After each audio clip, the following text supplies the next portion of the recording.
El siguiente ejercicio que les voy a mostrar estaba muy ligado a el de las elipses, y es que parece que en realidad nos lo dejaron al mismo tiempo, o sea que a lo mejor de un fin de semana a la siguiente semana de clases ya teníamos que presentar las hojas calcadas junto con el ejercicio que les voy a mostrar, el cual consistía en lo siguiente. Nosotros teníamos que hacer 3 propuestas de cajitas para anillos de compromiso. Según aquí dice que era un ejercicio de dibujo a mano libre, pero pues yo creo que aquí utilicé regla y aquí también utilicé el proceso para hacer las elipses con reglas y escuadras. Y pues sí, medio se ve un poquito ahí de trazo a mano alzada. Y aparte de hacer la propuesta, teníamos que decir cuáles eran los materiales que imaginábamos que podrían utilizar estas cajitas, y también imaginar qué procesos se necesitarían para poder hacerlos. Y nunca podía faltar aquello de los adjetivos sentimentales, y es que nosotros teníamos que poner qué adjetivos tenía esta caja, pero sobre todo qué emociones y sentimientos producía al verla. Esta en realidad era una clase de introducción al diseño, entonces digamos que en ese tiempo todavía no teníamos mucha noción acerca de los procesos que existían. En mi caso sí tenía bastante noción de procesos de producción para ciertos objetos, y es que en realidad eso se debía a mi contexto.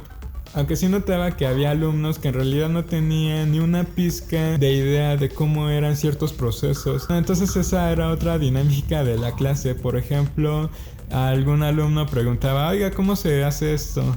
Y ya el profesor respondía, no, pues es que este proceso se hace así y así, y la historia comienza desde la época de piedra, cuando el humano o los ancestros de los humanos comenzaron a usar ciertas herramientas para poder hacer este proceso, y luego este evolucionó así y así y así, y actualmente se hace de esta forma. Al ser una clase de introducción, puedo coincidir en que sí es necesario que nos den una idea general de cómo es cierto proceso, pero también nos faltaba saber mucho acerca del lenguaje de diseño, que es así como se llama la clase. Por ejemplo, con este profesor nunca vimos aquello que tenía que ver con ritmo, proporción, perspectiva, teoría del color, que son cosas fundamentales del diseño y que no vimos. Sin embargo, el otro grupo, la profesora sí se dedicó a ver ese tipo de cosas, pero ese grupo no recibía la información que nosotros recibíamos acerca de la historia de los procesos y cosas así.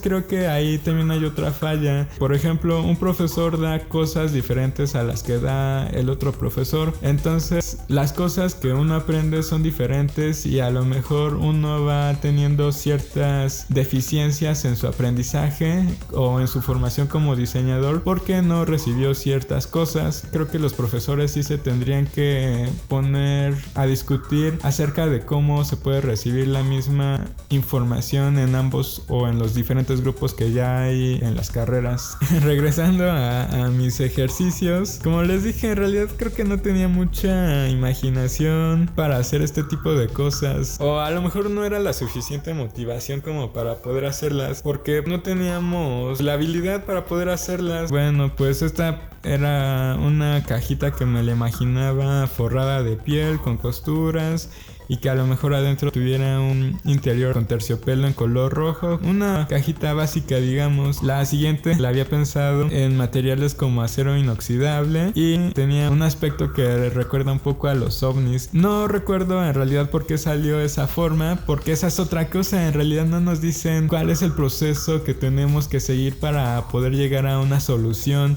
Entonces solamente era como crear cosas como fueran saliendo, y en este caso, como teníamos que usar el isométrico y los trazos con las elipses, pues esto fue lo que me salió.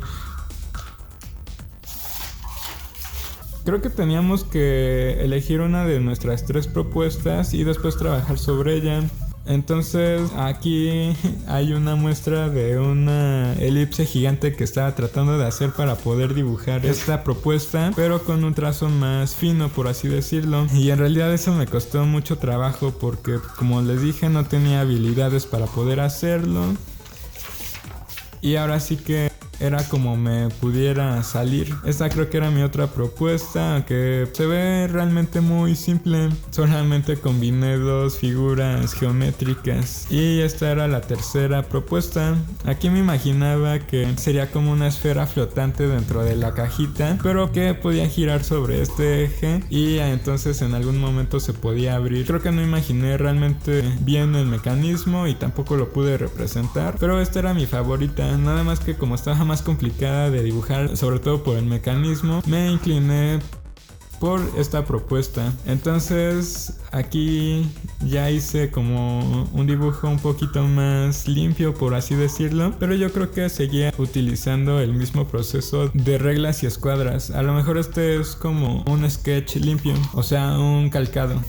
Aquí tengo más de la primera propuesta de la cajita y aquí tengo otra propuesta a mano alzada de la cajita circular. Como les había dicho, el profesor en realidad se tarda un montón o toma mucho tiempo de la clase centrándose en un solo alumno. Por ejemplo, nosotros llevábamos nuestras propuestas y el profesor nos iba llamando tal vez conforme estábamos sentados o tal vez por número de lista, no sé. Y la asesoría era individual, entonces el profesor se la pasaba con este alumno 1 o 2 horas y luego el resto de los alumnos estábamos ahí platicando entre nosotros o tratando de mejorar estos dibujos.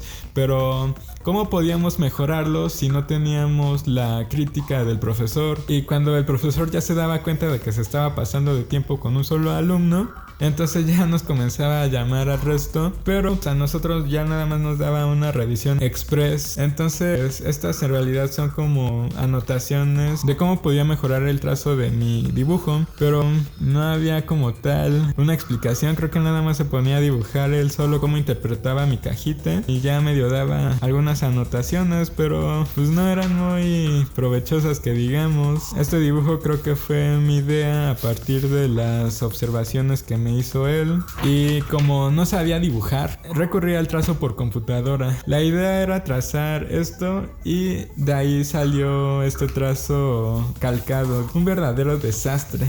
Más notas de cómo teníamos que hacer los trazos isométricos y otro dibujo de una licuadora. En realidad este no supe en qué momento nos lo pidió. No sé si fue en conjunto con las cajitas o antes o después, pero como podrán ver es un dibujo técnico, por así decirlo, en isométricos de un objeto cotidiano. Creo que esa era más o menos la actividad, hacer un dibujo de un objeto que tuviéramos en nuestra casa, haciendo la representación de las formas básicas de ese objeto. Yo creo que por el tiempo no tuve anotaciones o notas del profesor y a lo mejor nunca lo revisó. Creo que al final el profesor ya ni nos calificó a todos y ya solamente calificó a unos cuantos, y a lo mejor al resto de los alumnos habrá visto medio de pasada el dibujo que hicimos y ya como que nos asignó cierta calificación, pero ya no nos dio como una retroalimentación constructiva.